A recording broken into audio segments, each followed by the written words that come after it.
L-istorja ta' Luka hija waħda ta' swid il-qalb, iżda turi kif anke l-iżjed mumenti diffiċli fil-ħajja jistgħu jinbidlu għat-tajjeb. Luka għandu kundizzjoni f'qalbu fejn l-arterji qegħdin fil-post il-ħażin. Kif spjegat Daniel Luka f'intervista ma' Net News, it-tifel li għandu biss 3 snin diġà kellu jagħmel 3 open heart surgeries. L-ewwel operazzjoni saret meta kienet kellu biss ġimgħa, għalkemm fl-istess perjodu kellhom jagħmlulu wkoll operazzjoni f'moħħu minħabba li qabduh 3 strokes. F'Marzu meta għamilna l-visti normali Malta, sirna nafu li reġa' għandu xi problemi f'qalbu u li sfortunatament ħajkollu jerġa' jgħaddi minn open heart oħra.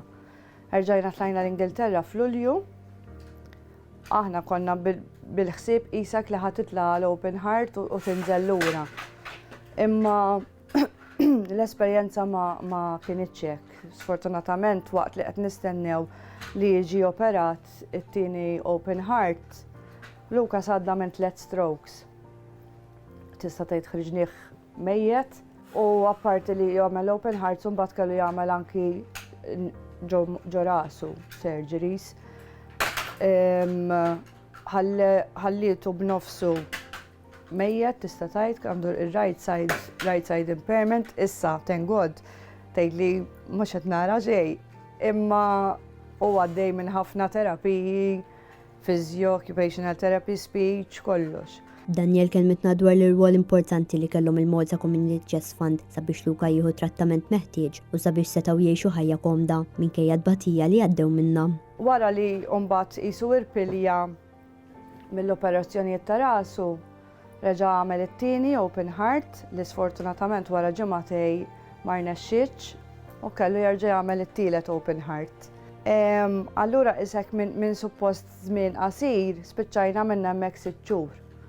Hemmhekk iva, hemmhekk kellna bżonn iktar l-għajnuna tal-Community Chest Fund għax ovvjament inti tispiċċa bla xogħol, mhux jien biss, kemm ir-raġel, tħalli aħna nażaw xi tfal oħra ħallejnihom warajna u kien fi żmien fejn ħatibda l-iskola, allura għandek bżonn iktar flus.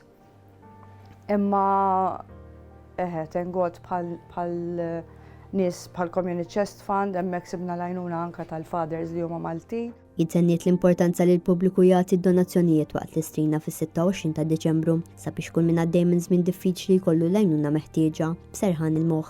Daniel spjegat ukoll kif il-Malta Community Chest Fund dejjem tkun hemm għalik, mhux biss meta jkun hemm lit-tifel l-isptar. Qabel kont ngħid Just Community Chest Fund, ma kontx naf xi tfisser il-Community Chest Fund fil-verità. Imma meta inti tesperjenza ċertu esperjenzi, ma tibqax tħares liha bħala entità, tibda tħares liha bħala familja, għax issir parti mill-familja tiegħek. Infatti llum li maħniex daqshekk fl-isptar, xorta tapprezza dak il-fatt li tirċivi messaġġ u tgħidlek bonġu kif intom. Lukas kif inhu. Jiena bħalma dejjem ngħid, sfortunatament il-mart qed jiżdied. So jekk il-mart qed jiżdied, il-fondi jridu jiżdiedu wkoll.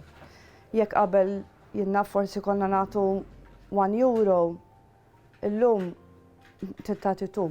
Għax jekk qabel kien ikun hemm 10 każijiet, illum hemm 20, jiġifieri daqskemm qed jikber il-mart iridu jikbru il-fondi. Jade England għal Net News.